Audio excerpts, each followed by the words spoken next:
Salut à toi, cher ami, sois le bienvenu dans ce premier épisode du podcast Affiliation et site de niche. Alors, je me présente rapidement. Moi, c'est Maximilien Labadie. J'ai 30 ans. Je vis de mon activité en ligne depuis 10 ans. Et donc, j'ai décidé de créer ce podcast pour répondre à toutes les questions que je reçois régulièrement autour des sites de niche et de l'affiliation qui sont mes spécialités. Donc, pour ce premier épisode, on va aborder un sujet très simple, c'est les sites de niche. Donc, en quoi ça consiste et comment ça peut permettre de générer des revenus passifs. Alors, pour faire simple et court, un site de niche, c'est un site très spécialisé sur un sujet à vocation commerciale. Donc, pourquoi vocation commerciale? Eh bien, tout simplement parce que derrière, on va pouvoir mettre en avant des produits. Donc, ça ne va pas être des produits qu'on va vendre directement, mais ça va être des produits vendus par des partenaires. Donc, l'affiliation, ça va permettre de vendre des produits physiques ou des produits numériques. Alors, pourquoi faire un site de niche et pas un site plus généraliste? Parce qu'effectivement, on pourrait penser que viser plus large, ça permettrait de viser beaucoup plus de monde, mais en réalité, plus on vise large, plus ça va être difficile d'être impactant dans tous les domaines. Et il faut savoir que quand on fait des sites de niche, on va chercher à bien se positionner sur les moteurs de recherche en référencement naturel. Et les moteurs de recherche, eux, ils donnent de la crédibilité aux sites qui sont spécialisés. Donc, plus tu vas être généraliste, plus ça va être difficile de bien te positionner partout. À moins d'être un mastodonte, à moins d'être un site super important, d'avoir plusieurs milliers de liens. Et là, c'est encore une autre histoire. Donc, en visant du très niché, on va pouvoir se positionner bien plus facilement. Il y aura moins de travail à fournir en termes de contenu et il y aura aussi moins de travail à fournir en termes de référencement, de création de liens. Parce qu'il faut savoir que pour être bien visible sur Google et sur les moteurs de recherche, il faut déjà avoir un site excellent, un contenu excellent, mais il faut aussi créer une popularité qui peut être artificielle, donc en créant des liens et en les faisant pointer vers son site. Donc ça, c'est tout un sujet, c'est tout un univers. D'ailleurs, le métier de référenceur, il existe, c'est pas pour rien. Et ça sera l'occasion d'en parler dans un autre épisode. Là, on va rester plus sur le domaine du site de niche. Donc en fait, voilà, l'objectif avec le site de niche, c'est que non seulement on va pouvoir être une référence vis-à-vis de Google, mais on est aussi une référence vis-à-vis des visiteurs. C'est-à-dire que quand quelqu'un arrive sur notre site, il voit qu'on est le spécialiste de ce domaine. Et donc, il va nous porter plus de crédit, il va lire nos contenus, et puis éventuellement, lorsqu'il aura trouvé son bonheur, eh bien, il passera à l'acte d'achat. Et là, toi, tu seras commissionné sur la vente. Donc, le site de niche, souvent, il va être monétisé grâce à l'affiliation. Ça, c'est la méthode la plus courante. Donc, on promotionne un produit ou un service. Et si on le vend, eh bien, on touche une commission. Donc, il y a l'affiliation e-commerce, par exemple, qui est très populaire. Disons qu'on souhaite devenir affilié Amazon. Mais si on vend un produit à Amazon, Amazon va, lui, nous reverser un pourcentage du prix du produit. Et donc, ce pourcentage, il va varier en fonction de la catégorie de produit. Ça peut varier de 3 à 12%. Donc, en général, dans l'e-commerce, voilà, on va tourner autour des 5% de manière générale. Mais si on vend des produits à plus forte valeur ajoutée, par exemple, si on vend des compléments alimentaires, eh bien là, on va pouvoir toucher une commission de 20-30%. Si on vend des produits numériques tels que des formations, on peut toucher des commissions de 50, voire même parfois 70%. Donc là, lorsqu'on est dans les produits numériques, eh bien forcément, comme voilà, ça coûte rien à la personne à produire. Une fois que la personne a créé sa solution, elle peut le vendre au plus grand nombre. Et donc ça pose pas de souci pour eux. C'est pourquoi on peut avoir des commissions aussi intéressantes sur les produits numériques. Donc maintenant, je vais te donner quelques petits exemples de niche. Qu'est-ce que peut être une bonne idée de niche et qu'est-ce qui est une mauvaise idée de niche? Alors, si on te dit par exemple jardinage, pour toi, est-ce que c'est une bonne idée de niche ou alors ça passe pas? Ben moi, je vais te dire que jardinage, eh bien, c'est beaucoup trop large. Là, on est dans le généraliste, ça va pas le faire pour un site de niche. Jardinage, c'est vraiment un univers énorme et il faudrait des centaines de pages de contenu pour faire le tour de tout cet univers. Et donc forcément, là, on va être en concurrence avec de gros sites bien implantés déjà depuis plusieurs dizaines d'années. Et si je te dis par exemple scarificateur thermique, eh bien là forcément on est dans le très niché, on est vraiment sur un produit bien spécifique. Et si tu crées un site de niche sur ce produit-là, eh bien, tu vas voir que tu vas pouvoir traiter tous les éléments essentiels, tout ce que les personnes, en fait, tous les internautes peuvent rechercher sur ce produit-là. Tu vas répondre à toutes ces questions. Tu vas faire des comparatifs de produits, des meilleurs scarificateurs thermiques. Voilà, tu peux faire des avis, des tests, des comparatifs.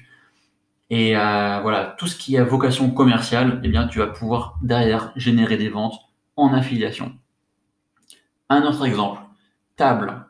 Là encore, on est un petit peu trop large, hein. Table, c'est vraiment beaucoup trop large. Il y a plein de catégories de tables.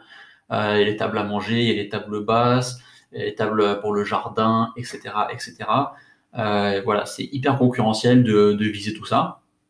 Mais par contre, si je te dis table basse relevable, là, il faut savoir qu'il y a quand même un nombre de recherches sur Google qui est très intéressant. On a des produits qui se vendent bien, on a de bonnes commissions. Donc voilà, ça c'est une bonne idée de niche. Donc, quand on lance un site de niche, il est essentiel d'avoir une excellente idée de niche si on veut générer des revenus intéressants. Il suffit qu'il y ait un critère qui soit au rouge, et bien forcément le site de niche il va pas forcément marcher. Alors pourquoi l'aventure des sites de niche elle est intéressante? Bien, tout simplement parce que ce business-là, il te permet de générer des revenus 100% passifs. C'est un business en fait que tu peux créer. Tu peux créer plusieurs dizaines. Tu peux dépasser même les 100 sites de niche sans problème. Parce qu'une fois que le site il est créé, il n'a pas forcément besoin d'avoir de mise à jour. Une fois que tu as fait le tour d'un sujet bien spécifique, eh bien, il n'y a pas forcément de mise à jour à effectuer régulièrement. Par exemple, dans les deux exemples qu'on a pris, table basse relevable et scarificateur thermique, mais il faut savoir qu'il n'y a pas forcément de mise à jour tous les ans à faire sur ce sujet-là. En général, il y a des produits qui sont là pour, de manière indéfinie. Par exemple, les tables basses relevables, elles n'ont pas beaucoup changé en 10 ans. Donc c'est un sujet que tu peux traiter vraiment de manière complète et après tu n'as plus besoin de revenir dessus. Donc c'est un business aussi qui est automatisable, délégable et 100% scalable. Ça veut dire que tu vas pouvoir déléguer certaines tâches, par exemple la rédaction des contenus, la publication des contenus, ton référencement naturel, tout ça tu peux le déléguer. Ça, c'est à condition d'avoir tes propres ressources, de quoi investir, de quoi confier à certaines personnes ces tâches-là. Mais il faut savoir que moi, au début, quand je me suis lancé il y a 10 ans, je faisais absolument tout par moi-même. Ça m'a permis de tout gérer. Et pourquoi j'ai fait tout par moi-même? Tout simplement parce que je n'avais pas forcément de fonds à investir. Et bien sûr, c'est toujours bien de maîtriser la chaîne de travail de A à Z. Comme ça, on sait exactement comment expliquer à quelqu'un et on connaît la valeur de ce travail-là. Et il y a certaines choses aussi qu'on ne peut pas forcément déléguer. Par exemple, trouver les bonnes idées de niche. Il y a des choses aussi que si tu veux vraiment bien les faire, par exemple la création de ton site de niche, tu peux le faire par toi-même, ça, il n'y a pas de problème. Donc après, à terme, une fois que tu as généré des revenus intéressants, tu peux les réinvestir dans des nouveaux projets. Et là, tu peux déléguer vraiment de plus en plus.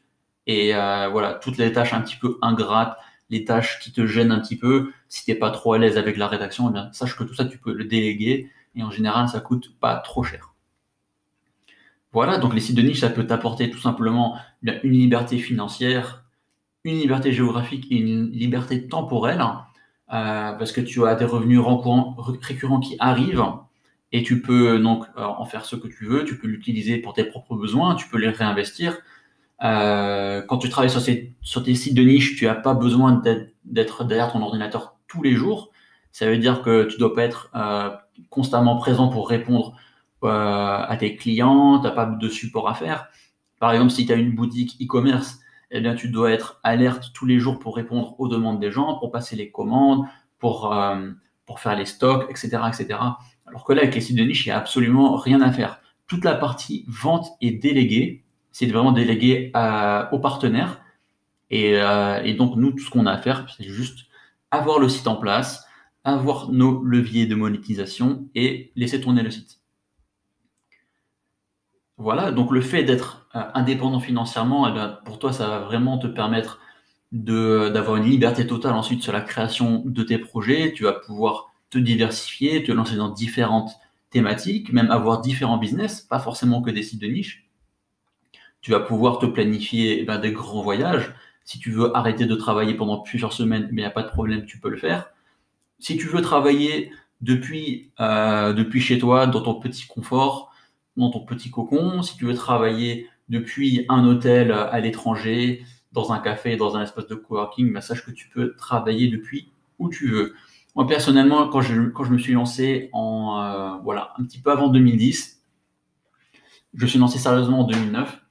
Et à cette époque-là, j'étais encore étudiant, donc voilà, je pouvais bosser chez moi, en cours ou encore au McDo. Et puis après, avec le temps, une fois que j'ai fini mes études, que j'ai fini mon master sur Paris, eh bien, j'ai aménagé directement en Thaïlande et donc je travaille depuis lors chez moi. Voilà, voilà pour le petit tour. Et donc voilà, là, on a fait vraiment une introduction globale sur les sites de niche. J'espère que ce premier épisode t'aura plu.